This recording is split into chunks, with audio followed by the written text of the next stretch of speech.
What an embarrassment. What an absolute embarrassment. This is who you are choosing to perform at the Super Bowl. This is who you're choosing to perform at the biggest show of the year. Correct me if I'm wrong here. I thought the NFL selected legendary performers for the Super Bowl. Keyword, legendary. For example, the Def Leppard cover band that performs at the local Rainbow Saloon, they are not performing at the Super Bowl. Historically, the NFL selected legendary performers that appeal to a broad audience. 1993, Michael Jackson. He included Billie Jean in his performance that day. If that song was performed in 2025, it would be called Bill Jean. 2001, Britney Spears, Mary J. Blige, Nelly. 2004, the infamous performance with Janet Jackson and Justin Timberlake, where millions of innocent kids were exposed to the bassoons. In the 2010s, we had Madonna, Beyonce, or as she prefers to be called, Bey. Historically, the NFL chose performers that appeal to a mainstream audience, more specifically, a mainstream American audience. But this year, with the NFL desperately attempting to globalize their product, which Uncle KC believes is a monumental mistake, this year, the NFL is attempting to appeal to a global audience at the Super Bowl, and they selected some doofus rapper named Bad Bunny.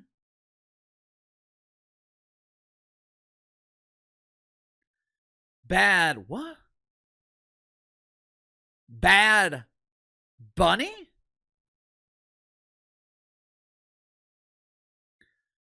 I don't know about you guys, but I have never come across a terrifying rabbit. I've never seen a rabbit in my backyard and thought, ooh, that's scary.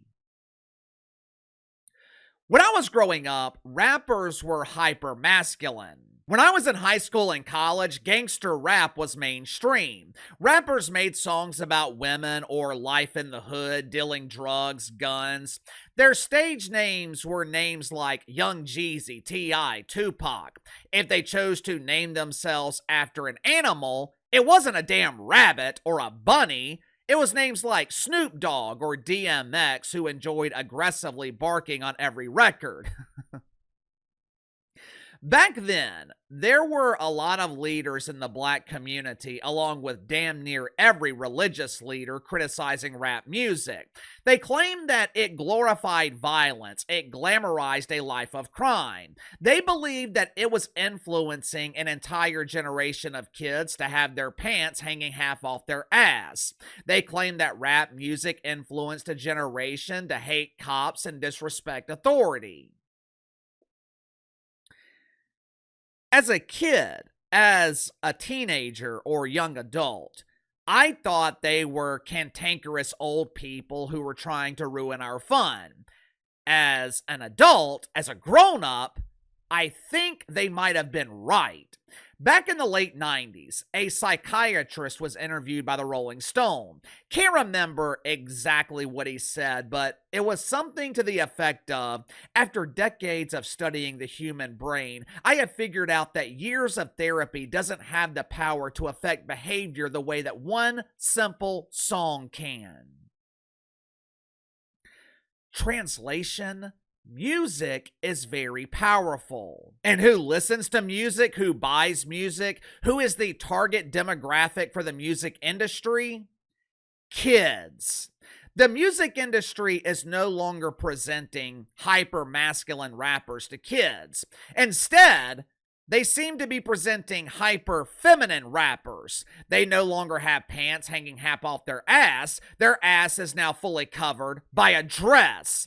And I would not be surprised if Bad Bunny is being sized for a designer dress for the biggest performance of his career next February, because it was announced last night that Bad Bunny would be headlining the Super Bowl.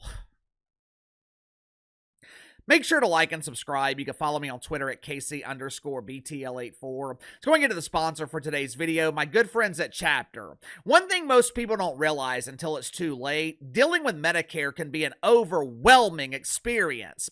Countless plans, rules, penalties. Fortunately, though, there is help available, and that's where Chapter steps in. Chapter is an advocate for seniors to help you choose the right plan for your needs. Chapter is completely independent, which means they're only incentivized to find the right plan for you. Uncle KC actually tested out their services. My mom turned 65 back in January. Now, both my parents already had insurance plans, but had mom call Chapter anyway. Long story short, Chapter told my parents that they already had the best plan available. There was no need for them to change. That is the kind of honest service that Chapter provides. Look at it like this. If you were wrongfully sued, you're not going to court without a lawyer, right? So why would you deal with the hassle, the confusion of Medicare without having an advisor in your corner? Even if you already have coverage, Chapter might be able to find you a better plan. You literally have nothing to lose. It's free. So call today, 510-279-3616. Have Chapter find the right plan for you. Headline at CNN. Bad Bunny to perform at Superbowl LX halftime show. This is amazing! They've added X identifiers to the LGBT alphabet. Woohoo! Yes, yes, yes!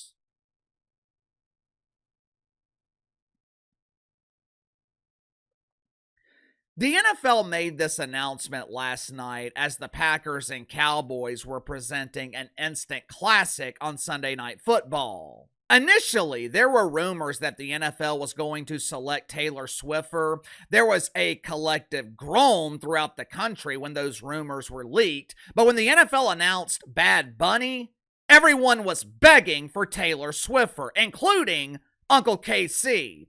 I would much rather watch Travis Kelce and Tay-Tay in an episode of Keeping Up with the Swiffers. Instead, the NFL is presenting some doofus named Bad Bunny. When the announcement was made last night, I'm sure most of you guys had the same question I did. Who in the hell is Bad Bunny? What song is she known for? Millions of people committed the heinous crime of misgendering when they used she/her pronouns last night while asking about Bad Bunny. Now, in their defense, the crime of misgendering, it was not intentional. For starters, their name is Bad Bunny, and this dude is known to have an affinity for wearing dresses. So it's easy to select improper pronouns. Bad Bunny's real name is Benito Antonio Martinez Ocasio. If I was his publicist, I would tell him to stick with that name. Hell, just go by Benito. Anything, and I mean anything, is better than Bad Bunny. Benito is the self-proclaimed king of Latin trap. His second album was titled YHLQMDLG. That is not a joke.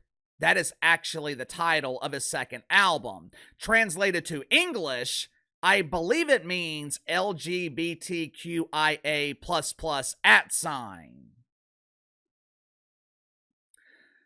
Some were surprised that Benito agreed to perform at the Super Bowl. Matter of fact, he seems to be sacrificing his personal values for this performance. Earlier this year, Benito refused to schedule shows in America because he was afraid that ICE agents would raid the show and send his fans back to Guatemala.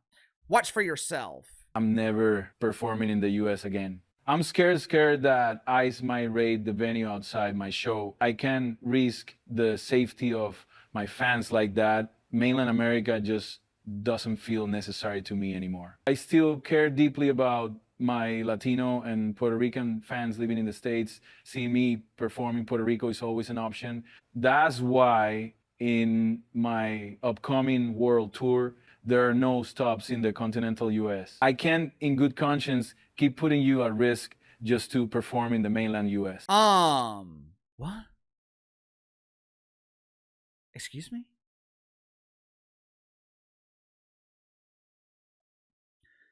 He's refusing to perform in the United States because he's worried that Puerto Ricans will be deported?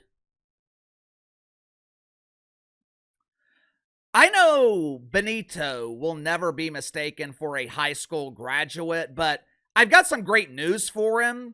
Puerto Ricans can't be deported by ICE agents since, they're already American citizens. Last night, Bad Benito issued a statement celebrating his selection for the Super Bowl. This is for my people. This is for my culture. This is our history. Translation: I'm not performing for Americans. I'm not performing for white people. I'm not performing for Asian Americans. I'm not performing for any Americans. I am performing for deacons at Woke United Methodist. I am performing for Globalist. I would not be surprised if the entire performance was in Spanish.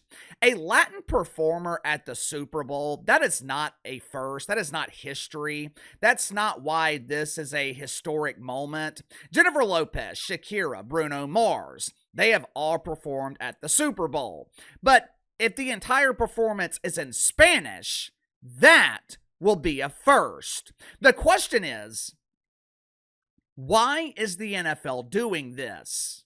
Well, Casey, the NFL's not doing this. Rock Nation is responsible for booking the halftime show. This decision was made by Jay-Z.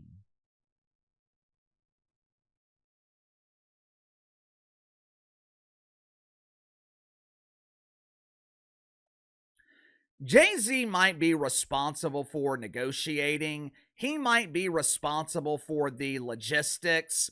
But you expect me to believe that Roger Goodell did not approve this decision? You expect me to believe that Roger Goodell had no input on who was representing the NFL on the biggest stage in the world? You expect me to believe that Roger Goodell doesn't know that Bad Bunny is anti-ICE, which means Bad Bunny is anti-law enforcement, which would also mean that Bad Bunny is anti-American? The truth is, Bad Bunny was not selected to appeal to an American audience. He was selected to appeal to a global audience. From my understanding, the vast majority of his music, if not all of his music, is performed in Spanish, which is probably the real reason that Bad Bunny doesn't perform in America. Most people here are still speaking English. The NFL is doing this. Well, they selected Bad Bunny because Taylor Swift turned them down. But the other reason the NFL is doing this, they are trying to globalize the league. And I don't understand it. Roger Goodell is neglecting his core audience to appeal to people in Mexico. Roger Goodell is neglecting his core audience to appeal to people in the Islamic Republic of Spain. And Roger Goodell knows he can get away with it because Americans will continue to support the NFL. Sound off in the comments below. I'll see you guys later.